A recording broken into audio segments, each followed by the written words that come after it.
அரவிந்த் கெஜ்ரிவால் பிரச்சாரம் செய்வதில் நீதிமன்றம் தலையிட முடியாது என்று உச்சநீதிமன்றம் தெரிவித்திருக்கிறது.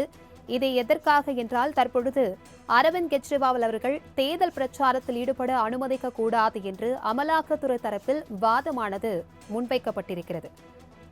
இதுகுறித்தான கூடுதல் விவரங்களுடன் இணைகிறார் எமது செய்தியாளர் நந்தினி. வணக்கம் நந்தினி, இது குறித்தான முழு விவரங்களையும் பகிர்ந்துக்கோங்க. வணக்கம் பிரபாவதி. அரவிந்த் கெஜ்ரிவால் தேர்தல் பிரச்சாரத்தில் தலையிட முடியாது என அமலாக்கத்துறையின் கோரிக்கைக்கு உச்சநீதிமன்றம் மறுப்பு தெரிவித்திருக்கிறது. அமலாக்கத்துறை வழக்கை ரத்து செய்ய கோரி அரவிந்த் கெஜ்ரிவால் தொடர்ந்த வழக்கில் கடந்த வாரம் அவருக்கு இடைக்கால ஜாமீன் வழங்கப்பட்டது. அந்த வழக்கின் தொடர் விசாரணை இன்று மீண்டும் தொடங்கி நடைபெற்றது.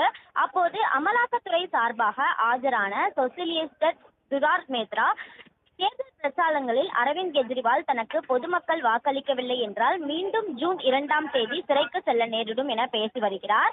இதனை அனுமதிக்க கூடாது என வாதிட்டார். அப்போது குறுக்கிட்டு பேசிய நீதிபதிகள், தீர்ப்பை விமர்சிப்பதற்கு அனைவருக்கும் உரிமை உண்டு எனவும் அதற்குள் நீதிமன்றம் செல்லவில்லை எனவும் தெரிவித்திருக்கிறது. அது மட்டுமல்லாமல் நீதிமன்றம் யாருக்கும் சலுகை காண்பிக்கவில்லை, விதிவிலக்கு அளிக்கவில்லை எனவும் நீதிபதிகள் தரப்பில் கருத்து என்பது தெரிவிக்கப்பட்டிருக்கிறது.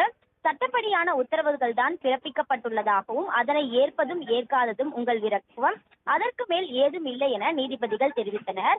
வழக்கு விசாரணையின் போது ஆதாரங்கள் எதுவும் இல்லாமல் அரவிந்த் கெஜ்ரிவால் கைது செய்யப்பட்டதாக நீதிபதிகள் மீண்டும் சுட்டிக்காட்டினர். இந்த நிலையில்தான் அரவிந்த் கெஜ்ரிவாலின் தேர்தல் பிரச்சாரத்தில் தலையிட முடியாது என அமலாக்கத்துறை கோரிக்கைக்கு உச்சநீதிமன்றம் மறுப்பு தெரிவித்து நிராகரித்துள்ளது குறிப்பிடத்தக்கது.